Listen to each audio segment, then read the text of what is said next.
अस्सलामुअलैकुम दोस्तों, आज मैं आपके लिए बहुत ही आसान सी रेसिपी लेकर आई हूँ। अगर आपके घर में कुछ ना हो तो आप ये रेसिपी ज़रूर बनाएं। तो ये जो रेसिपी हमारी नानी और दादी बनाया करती थी जब मैं छोटी होती थी, तो हमारी अम्मी जो हैं वो अक्सर ये रेसिपी बनाया करती थी। बहुत ही इजी रेसिपी है। तो मेरी आपसे रिक्वेस्ट है कि मेरी अम्मी आप इस दुनिया में नहीं रही तो आपने मेरी अम्मी के लिए दुआ करनी है कि अल्लाह पाक मेरी अम्मी को जन्नत में आला मकाम अता फरमाए। आमीन सुम्मा आमीन। मुझे मेरी अम्मी की बहुत ज़्यादा याद आती है। तो जब आज मैं ये रेसिपी बना रही थी तो मेरा दिल बहुत ज़्यादा परेशान हुआ, मुझे अम्मी की बहुत ज़्यादा याद आई। तो इसलिए आपसे रिक्वेस्ट की है कि मेरी अम्मी के लिए दुआ ज़रूर करना। तो चलें रेसिपी स्टार्ट करते हैं। और हमने ऑयल ले लिया है। ऑयल आपने हस्ब ज़रूरत लेना है। तो ऑयल के बाद हमने ये लहसुन ले लिया, फ्रेश वाला मैंने लहसुन लिया। अगर आपके पास लहसुन का पेस्ट है तो वो भी आप यूज़ कर सकते हैं। फ्रेश वाले लहसुन से ये होता है कि इसकी खुशबू बहुत अच्छी आती है। इस सालन से 1 टेबल स्पून मैंने लिया है और हमने इसको थोड़ा सा गोल्डन कर लेना है। ज़्यादा हमने ब्राउन नहीं करना, ना ही जलाना है, और फ्लेम को हमने लो रखना है। तो इसमें कोई ज़्यादा चीज़ें नहीं जाती ये सालन में, बस घर में जो मौजूद चीज़ें होती हैं उससे ये सालन बनकर रेडी हो जाता है।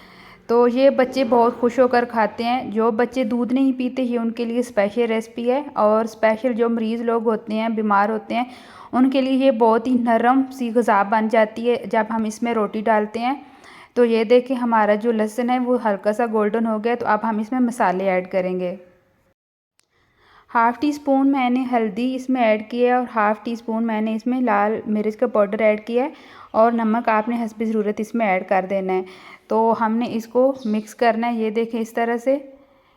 तो थोड़ा सा हमने इसमें पानी ऐड करना है। जब हम इसमें मिर्चें और हल्दी मसाले वगैरह डालते हैं तो ये फ़ौरन जलना शुरू हो जाता है। तो आपने हमेशा जो फ्लेम है उसको कम ही रखना है।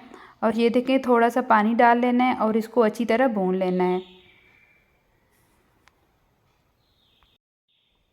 और जिन बच्चों को दूध पीने की आदत नहीं है तो स्पेशल ये रेसिपी उनके लिए बनाएं। इसमें दूध ऐड होता है तो बच्चे बहुत खुश होकर खाते हैं ये वाला सालन।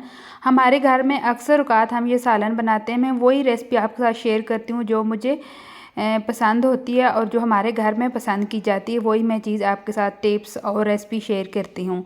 तो आप भी इस रेसिपी को ज़रूर बनाना और मुझे कमेंट करके ज़रूर बताना। और आपने अच्छी तरह मसाले को भून लेना है। और मसाला बनाते टाइम आपने कम से कम 2 बार इस मसाले में पानी डालना है ताकि अच्छी तरह ये जो मिर्चें हैं फ्राई हो जाएं। तो बाद औक़ात हम बहुत जल्दी में इसमें पानी डाल देते हैं, तो जब हम दूध डालते हैं तो इसमें फिर जो कच्ची मिर्चें होती हैं वो बाद में बच्चों को बहुत ज़्यादा लगती हैं, और मिर्ची क्योंकि फ्राई नहीं होती। तो इसलिए आपने हमेशा मिर्चों को अच्छी तरह फ्राई कर लेना है। ये देखें जब इसमें से अच्छी तरह ऑयल सेपरेट हो जाए और ये जो हमने लहसुन इसमें ऐड किया वो ये नीचे बैठ जाए और ऑयल ऊपर आ जाए, फिर आपने इसमें पानी और दूध ऐड करना है। और ये देखिए मसाला हमारा अच्छी तरह रेडी हो गया था। इसमें मैंने थोड़ा सा पानी डाल लिया था और 1 गिलास जो दूध का है वो मैंने ले लिया, और उसमें हम दूध ऐड कर देंगे और मिक्स कर लेंगे।